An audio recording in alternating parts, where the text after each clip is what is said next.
This is the Board Game Quiz Show by Going Analog. I'm your Quizmaster Shu, and my guest on the hot seat today is Alex Radcliffe of BoardGameCo. Hey, Alex, welcome to the show. Hey, thanks so much for having me. I've been watching this since I think one of the first episodes, and from day one, I was like, this is one of the most fun things I've seen on YouTube in terms of board games. But yeah, I'm thrilled to be here. Yeah, I know you're always commenting on our videos. I know you're a fan, so we're excited to have you on.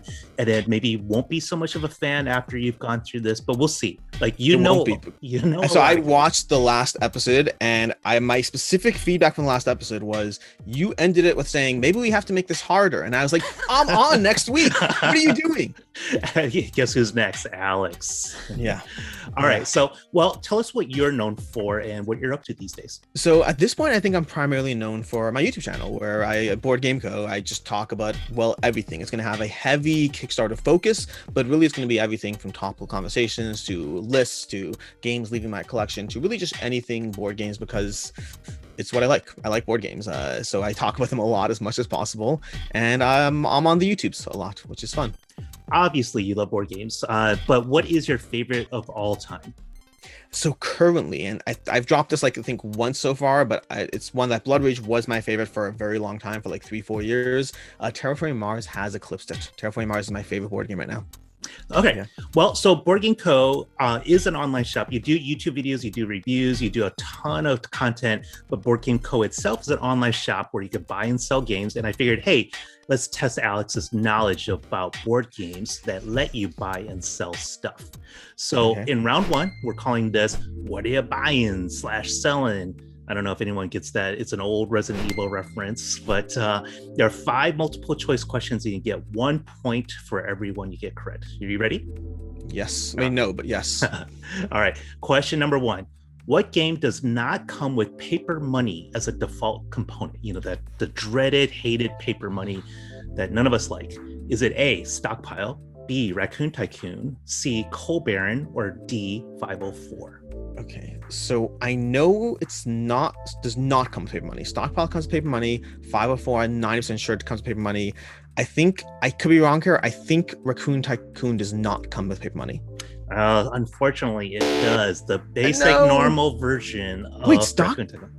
Yeah, Stockpile, even the new version, the Epic Edition, and the version before that, both of them came with little cards as money. I thought so too. Cards? Yeah, like little cards. I thought it came with paper money too, actually, but that's horrible. I'm gonna spot check it later just to make sure, but I believe you. Yeah, if there's like some weird old version that I missed, it's we're not. It's cards instead. Yeah. Oh well, it's not a good start. Not a good start here. All right.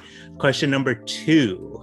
In what worker placement game can you visit the Droska Ring Arena to buy market cards with orange fruit, squishy fruit, if you get the deluxe version? Is it A, Finca, B, Everdell, C, Tidal Blades Heroes of the Reef, or D, Fabled Fruit? So it's going to be, I think, Tidal Blades Heroes of the Reef. You are correct. It is C, Tidal Blades Heroes of the Reef. I think the squishy orange fruit is enough reason to upgrade the game to the deluxe version. They're awesome. All right, so number 3, in what game might you hire a Zeppelin pilot to help you gather drinks? Is it A, Whistle Mountain, B, Food Chain Magnate, C, Steam Time, or D, Red Dragon Inn? Whistle Mountain is a great throwaway to tempt people, but it's going to be Food Chain Magnate. Hey, good job. That one actually stumped Christina, because we both thought, well, the Zeppelins must be there to help you advertise, but they're actually there to help you gather drinks. So it's weird. I think that one more than any of these, like, you have to have played this game to in any way believe that's believable. Yeah. So nice work there. I thought we'd get you with that one. All right, so let's go with number 4. The famous economic game Power Grid, created by Friedman Fries, was originally released in German under what name? Is it Furstenfeld, B, Fresh Flesh? So Christina's over there. I hear. C, Futternide, or D, Funkin' Schlock. Okay. In case it's not obvious, I have 0 years, experience training in German. See, the degree to which you laughed at the last one has me thrown off and unsure. I'm pretty sure Furstenfeld is a different game. I could be wrong. I think it's Funkenschlag. I'm going to go with Funkenschlag, but I'm very worried here. Final answer? You are correct. It is the Funkenschlag. All right. You laughing there had me thrown off. I was like, you can't even keep a straight face. That was not. It wasn't. I don't even know what all the words mean. Our editor helped me come up with these questions or these answers, but that was just me butchering German. I apologize to any German listeners. I tried.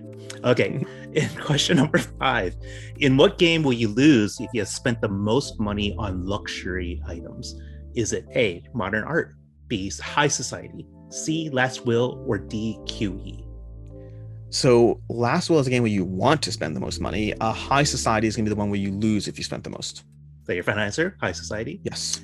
You are correct. It is B, high society. Nice work. Nice work. So you did pretty well in that first round. You have 4 out of 5. So that's a good start.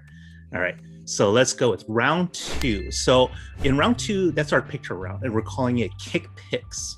Now, you've covered a ton of Kickstarter games, as you said. You've made a ton of video content, but how well do you know your Kickstarter videos?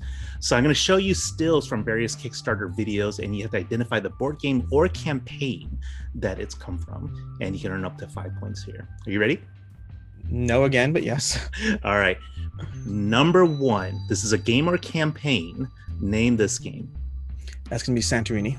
That was fast, and you are correct. I had a picture previously with the little blue domes on top of the buildings. I'm like, that's going to make it too easy. Too easy. Yeah. All right. Nice work. Nice work. All right. Number 2, name this game. Oh, boy. Oh, my gosh. Okay. Oh, Canvas. Nice work. Yep, that is Canvas. All right. That's Sidebox. I couldn't figure out the rest. The Sidebox got me. Yeah, I was trying to be tricky by making sure that you couldn't see the box clearly, but there are little hints there. If you look closely enough, you can kind of figure it out. You can see one of the clear cards just almost out of frame. But let's try to get you with number 3. Can you name this game? Oh, I need to. Merchants of the Dark Road. Can't get you. I thought that would be the hard one. That is indeed Merchants of the Dark Road. Okay, the game's not even out yet, so good job there. All right, let's go with number 4. Can you name this game? I know this game. I'm 90% sure I know this game, 90% sure, but I can't remember the name of this game. It has little meeples where you can twist the parts on and off. Oh, this is going to kill me because I know, assuming it's that game. Oh my gosh. I know the game. I don't know the name of the game. I've seen people do this on the show before. It's the worst. Okay. I don't own it. I've never played it. I have talked about it. And I don't remember the name. This is going to be a point lost. I'm going to just say Glasgow just to move on, but it's not. Very close. It is Chimera Station. Chimera Station. I knew it. Yeah, you had the gameplay right, so you could tell you knew the game, but didn't quite. Still not a point. A little bit older game, so sorry you didn't get that one right, but let's see if you get this last one. Number 5. Can you guess this game or campaign? Huh. Intriguing. Instinctively, no. This one does not look familiar at all. At all. This game does not look familiar. It has a whole bunch of different tiles, all different things. It might be that. No. I don't know this one. There's nothing about this that looks similar to me. Nothing? All right. No, I give up, yeah. All right. This is actually the Paco Games series. So these are a bunch of these sort of gum stick size games that come in little tiny boxes. But in the previous picture I'll show you again, you can see part of the picture was them slipping it into its pocket.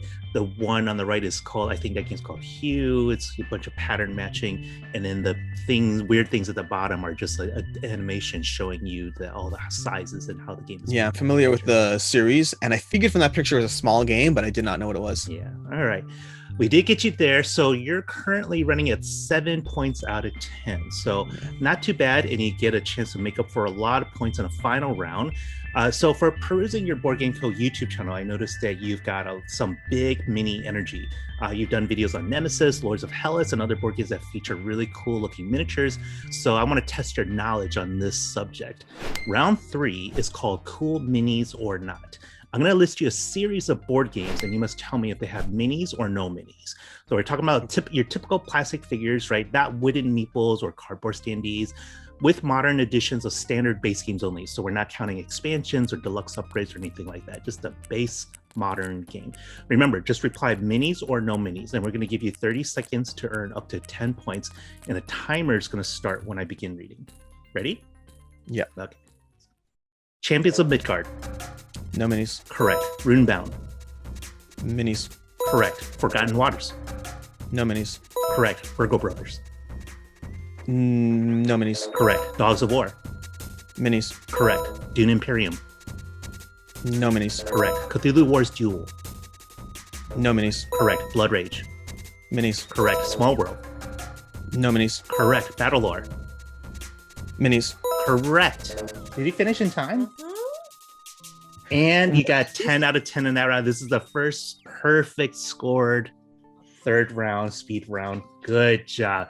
So your final score, Alex, is an impressive 17 out of 20. It's the magical number. Yeah, this is a weird season where a lot of people are getting 17s, and that kind of makes me feel bad for the people who aren't getting 17 and aren't up there. But we have a huge, like, several way tie for first place at 17 points. So nice work. It was just one more point. If you would have gotten that Chimera Station, I know, taken it's so close. ownership of first place. So hey, great job. Thanks so much for coming on. That's a really good score. So if we created a scoring scale of all games with miniatures, we would rate you Cthulhu Wars, like this game here, which is that was a trick one. Cthulhu Wars Duel is a good one. I was hoping to get you with that one, but you passed it. So yeah, your Cthulhu Wars, out of all games with miniatures, that's the kind of game that you would see it across the room, you'd notice it, you'd be like, ooh, what's that? That's that guy who scored 17 points on the Going Analog Quiz Show. All right, thanks for joining us today, Alex. Tell people where we could find you.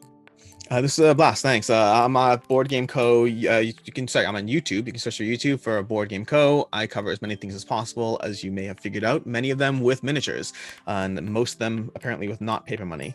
But yeah, this is YouTube. Basically, anytime there's a Kickstarter, I will probably be talking about it in some shape or form. All right, that's awesome. Well, thanks again, Alex, for coming by. And that's the Board Game Quiz Show by Going Analog. Now you can stop watching and go play a game. Bye.